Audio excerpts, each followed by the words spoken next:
नमस्कार प्रिय दर्शकों। आज श्री हनुमान जी महाराज का एक मंत्र प्रयोग बताने जा रहा हूं जो हर प्रकार की पीड़ा को, दुख को नष्ट करता है। वैसे भी श्री हनुमान जी महाराज संकट मोचन कहे जाते हैं और इस कलिकाल में श्री हनुमान जी महाराज की शक्ति का प्रभाव स्पष्ट देखा जाता है। ऐसा कोई भी रोग नहीं, परेशानी नहीं, चिंता नहीं जिसका श्री हनुमान जी महाराज निवारण ना कर सकते हों। आवश्यकता सिर्फ एक होती है। हमेशा बोलता हूं, श्रद्धा विश्वास के साथ श्री हनुमान जी महाराज के या जिस भी किसी देवी देवता की आप आराधना करते हैं, पूजा करते हैं, मंत्र जप करते हैं, पूर्णतः शरणागत होकर के अनन्य भाव से, आर्त भाव से अपनी प्रार्थना कीजिए, निवेदन कीजिए, मंत्र का जप कीजिए। निश्चित ही आपको प्रभाव प्राप्त होगा। और आज का जो मंत्र है, चिंता हरण हनुमान मंत्र कहा जाता है इसे। अर्थात किसी भी प्रकार की चिंता को हर देता है और साथ ही हर प्रकार के रोग की पीड़ा को नष्ट करता है, दूर करता है। चाहे वो पीड़ा आपके पेट दर्द की हो, सर दर्द की हो, कमर दर्द की हो, पैरों के दर्द की हो या अन्य किसी प्रकार से किसी रोग से पीड़ित है और उसके कारण आपके शरीर को पीड़ा हो रही है, तो उस पीड़ा को ये तुरंत प्रभाव से शांत करने वाला मंत्र बताया गया है। प्रयोग भी अत्यंत सरल है। एक ही रात्रि में इसे सिद्ध करना है और सिद्ध करके जब आप इसका प्रयोग करेंगे तो देख करके हैरत में पड़ जाएंगे, चमत्कृत हो जाएंगे कि इतना शीघ्र प्रभाव कैसे मिल सकता है। श्री हनुमान जी महाराज की शक्ति को प्रदर्शित करता अत्यंत सिद्ध प्रयोग है।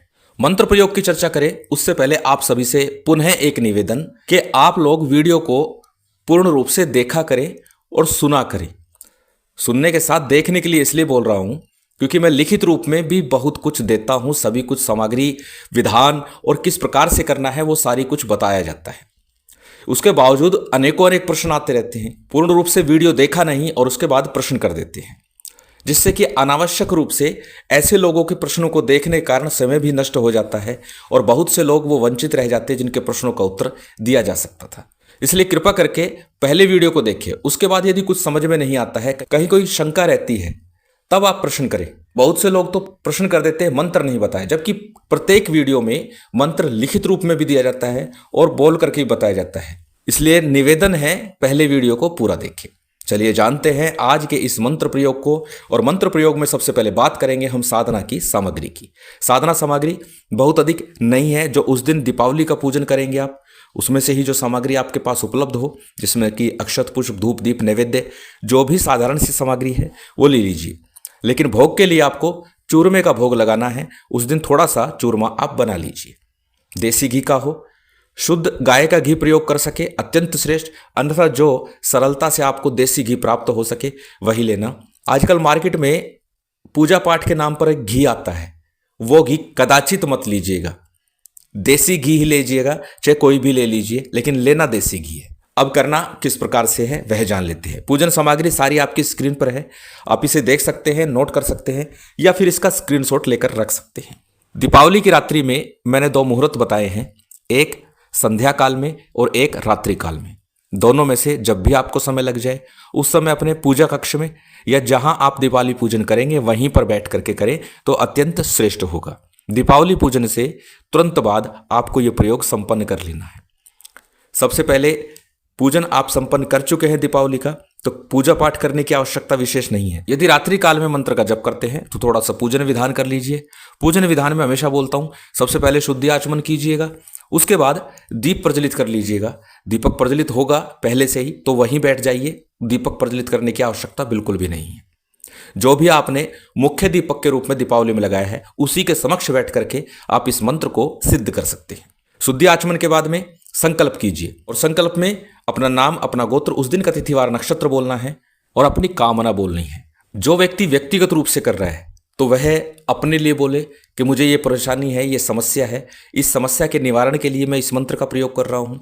यदि आप साधक हैं, अन्य लोगों के लिए भी कार्य कर रहे हैं, तो सर्वजन सुख के लिए या सर्वजन के हित के लिए आप ये मंत्र चैतन्य करना चाहते हैं, सिद्ध करना चाहते हैं, इस प्रकार का संकल्प आपको लेना है। जब आपका संकल्प पूर्ण हो जाए उसके बाद सामान्य सा गणेश जी, गुरु जी, कुलदेव, पितृदेव, स्थान देव इत्यादि का और साथ में सीताराम और हनुमान जी का पूजन करना है। सामान्य सा भैरव जी का पूजन भी कर लेना है। ये सामान्य सा पूजन अक्सर मैं बताता हूँ। जब आपका पूजन इत्यादि संपन्न हो जाए उसके बाद हमेशा की तरह एक माला गणेश मंत्र और एक माला गुरु मंत्र की करनी है। यदि आपके गुरु नहीं हैं तो अनेकों बार बता चुका हूं, आप फिर ओम नमः शिवाय भगवान शिव के पंचाक्षरी मंत्र का जप कर सकते हैं, या फिर हमारे गुरुदेव द्वारा दिया गया ओम परम तत्वाय नारायणाय गुरुभ्यो नमः, यह सार्वभौमिक गुरु मंत्र है, इसका जप कर सकते हैं। मंत्र आपकी स्क्रीन पर है, डिस्क्रिप्शन में भी ये मैं डाल देता हूँ, वहाँ से भी आप देख सकते हैं। गणेश गुरु मंत्र के बाद में इस मूल मंत्र की 11 माला का जप व्यक्तिगत रूप से करना है, यदि आप अपने लिए कर रहे हैं, परिवार के लिए कर रहे हैं। यदि आप साधक के रूप में करते हैं तो आपको 51 माला का जप इस मंत्र का करना है। मंत्र आपकी स्क्रीन पर है, आप इसे देख सकते हैं, नोट कर सकते हैं, या फिर इसका स्क्रीनशॉट ले सकते हैं। मंत्र को एक बार बोल करके मैं बता देता हूं।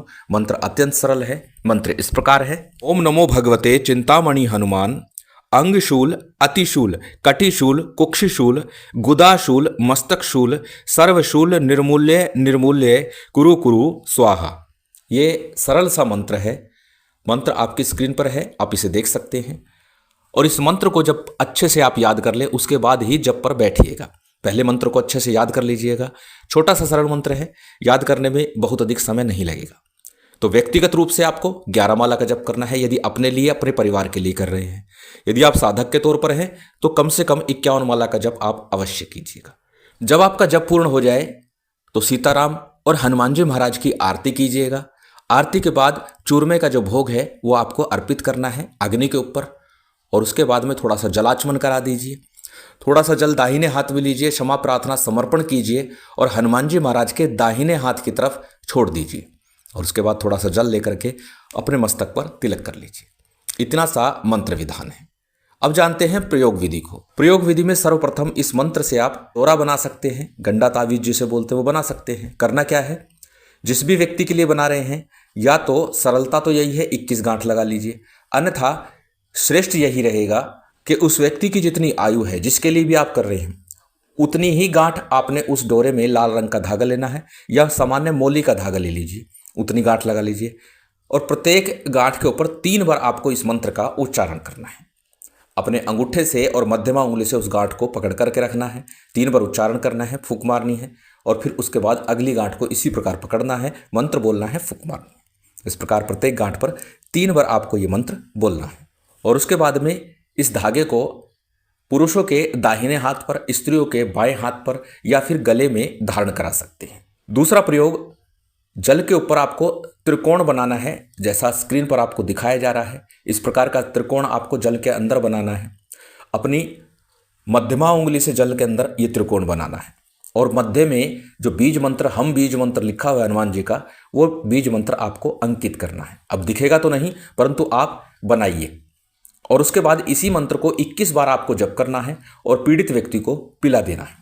यदि लंबे समय से पीड़ित है तो यह प्रयोग आपको 7 से 21 दिन तक लगातार करना है। यदि सामान्य सी पीड़ा है तो 1-2 बार में ही आपको राहत मिल जाएगी। अत्यंत सरल प्रयोग है, बड़ी सरलता से आप इसे कर सकते हैं। श्री हनुमान जी महाराज की विशेष कृपा आप सभी को प्राप्त हो, यही कामना है। और उम्मीद करता हूं आज की ये जानकारी, ये वीडियो आपको अच्छी लगी होगी। यदि अच्छी लगी हो तो कृपया लाइक कीजिएगा, शेयर कीजिएगा। यदि चैनल पर नए हैं तो सब्सक्राइब कर बेल आइकन बटन दबा दीजिएगा। जय माता दी, जय श्री राम।